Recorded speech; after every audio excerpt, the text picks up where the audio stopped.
But I thought Tony looked off tonight. Thought he looked slow, and I would have to imagine that cutting weight twice in a month will affect you.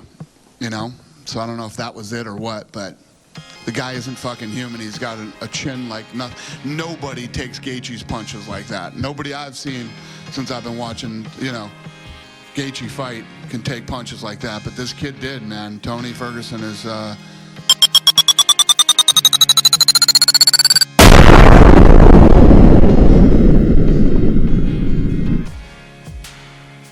He's a special human being. No doubt. With there being no crowd, we can actually hear you afterwards. After the stoppage, you told Herb Dean, "Good job, ref. Good job, ref." So you felt the stoppage was well timed. Yeah, I don't want to throw anybody under the bus, especially this guy, because I love him. But Chuck Liddell is like blowing me up, saying that was a horrible stoppage, and that's crazy. I actually think the fight could have been stopped a little sooner, to be honest with you. Tony took a lot of damage tonight. Not only did he take a lot of damage, he took damage from a guy who hits like a truck. A guy who punches very hard and usually knocks people unconscious when he hits them with those shots. So I think the stoppage was great, and I think it actually could have been stopped sooner.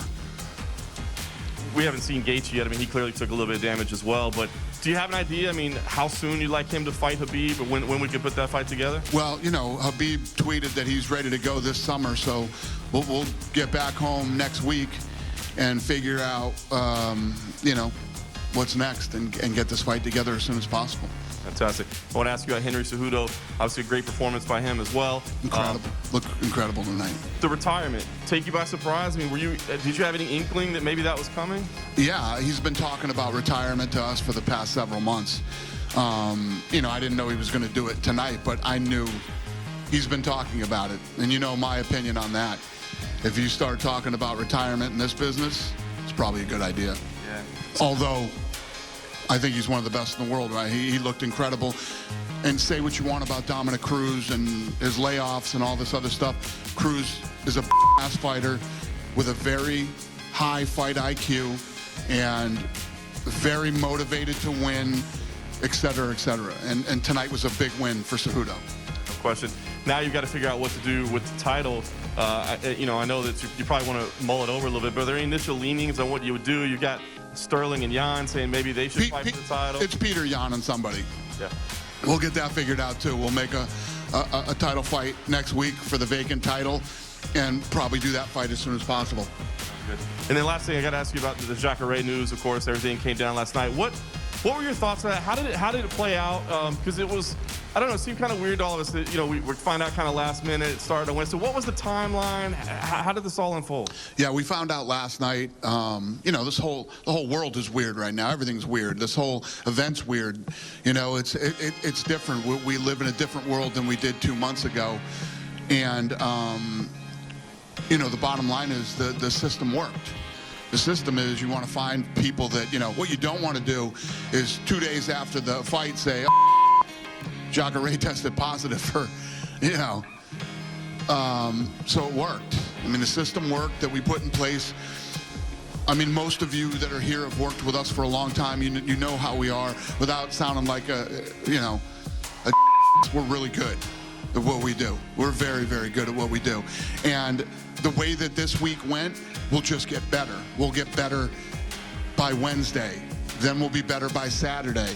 And then after Saturday, we'll start to catch our stride and really get this thing dialed in and get it figured out. And the longer this goes, the better the testing technology is going to get and the faster it will get. And, we're going to prove by next Saturday that professional sports can come back safely. Was there any discussion at all when it was first identified on Wednesday to just pull the fight then or to send him home then rather than wait? And obviously he did the face-offs and he mingled with some people and that sort of thing. So in retrospect, would it have been better on Wednesday to just say, hey man, he says he's been around some people with it. We just got to get him out of here? No, yeah, we had, this guy was with the people that he was with the entire time. We kept him away from people and now we know that he has it. He tested positive. We tested him. We know he has it. And now we can help him too. Whatever this guy's going to need, we know he's positive, and we can help him and his family. I don't know, what he's going to need medically or what, That's the other thing. When we're testing all of our employees and our fighters, we'll find out who has this thing, and we can help them. The last thing for me on that, you said, you're going to continue to get better, continue to change. Are there any direct changes that will be made to the fighters that are coming in this week? Any policy, procedure changes because of what happened here? Was there anything learned that you can say, okay, here's where we tweak it now? I'm sure, yeah, of course. However it was handled this week, this is our first week. Like I said, we'll be better Wednesday, we'll be better Saturday, and so on and so on. It'll only get better. And we can share what we learned here doing 3 events with other sports leagues who are reaching out to us and asking. Go ahead. Well, I was about to ask that. How many sports leagues have? Yeah, no, the sports leagues and, states asking us. A lot can be learned by what we're doing here, not just for professional sports, but, sending people back to work and lots of other things in life. Has the president reached out to you? Talked to the president tonight. He called me, yeah. Just say congratulations? Yeah. What do you do with Francis now? Another quick finish for him. He's obviously kind of stuck in a weird position, but where does he go from here? He seems to want to be active, but I don't know who else he could fight at this point. Yeah, we got to figure out this Stipe versus Cormier thing, and Francis is next. I mean, he looks incredible. And a lot of people online were wondering who the people that were fist bumping the fighters on the way out. So who were those people in the crowd greeting the fighters as they walked out? I have no idea. Greg Hardy walked out and someone just kind of gave him a fist bump. He looked confused. Yeah, I have no idea. Had to be people that were working the event. I know that Jacare tested positive for stuff, but if you look at the situation the world's in right now and the event tonight and the fights tonight, is this as close to a home run as you could have got this evening? Yeah, tonight was absolutely positively, and the Jacare thing's a home run too. You don't want people to test positive. We want everybody to be negative, but this week we're going to do like 1,100 plus tests. Somebody's going to be positive. It's impossible not to be. What's the situation with Jacare and Uriah Hall's pay? Are they both going to get paid? Yeah, we'll get them figured out. Earlier tonight on Twitter, I know you've done a couple of interviews about this already, but Steven Espinoza alleged that you guys have a clause in the contract that means you can take away the fighters' money if they say disparaging things about the company. I just wanted you to hear your reaction to that. Say that again to me? Steven Espinoza tweeted that you guys have a clause in your contract that could take the fighters' purse away if they say something negative about the company. I just wanted to give you a chance to respond to that. That's not true. First of all, there's something in the contract for disparagement. Right. There's a disparagement clause in there that's in all of our contracts. Isn't that creepy looking little a lawyer? Isn't that creepy little goofball a lawyer? Does he not know what disparagement means? If you disparage the company, I'm not even a lawyer and I know the answer to that question. Yeah, it's disparagement. It'd be like if you came out and said, they never tested me. The UFC never tested me for the coronavirus.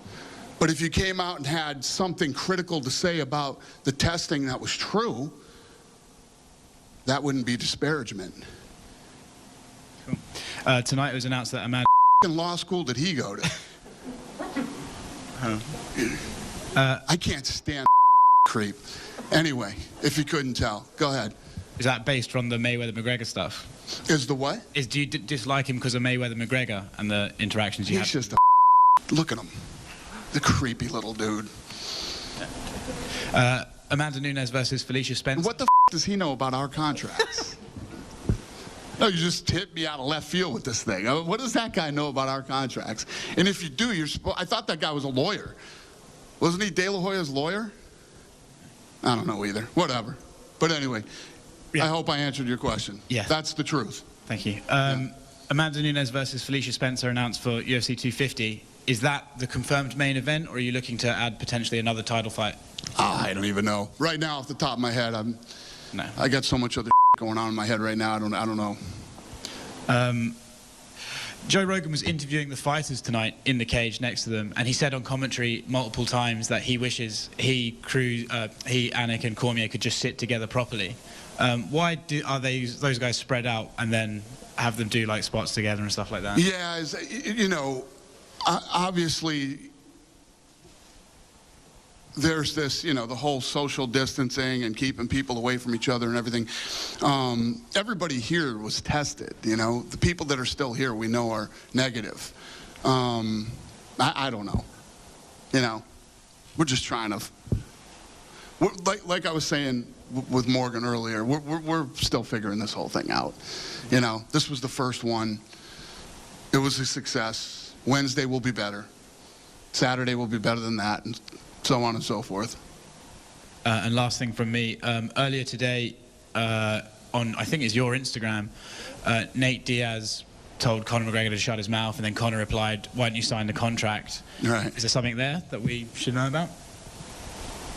No, I mean, they don't like each other, but no, there's nothing going on. I mean, Conor wants to fight. I don't even know if Nate wants to fight. You know, I think they're just talking to each other. Sorry, two more things. What is next for Dominic Cruz at this point? He lost the title shot. He was out for 4 years beforehand. He looked good in there, but he did lose. Yeah. What do you think's next for him? I don't know. I honestly don't know. I mean, I guess that's up to him.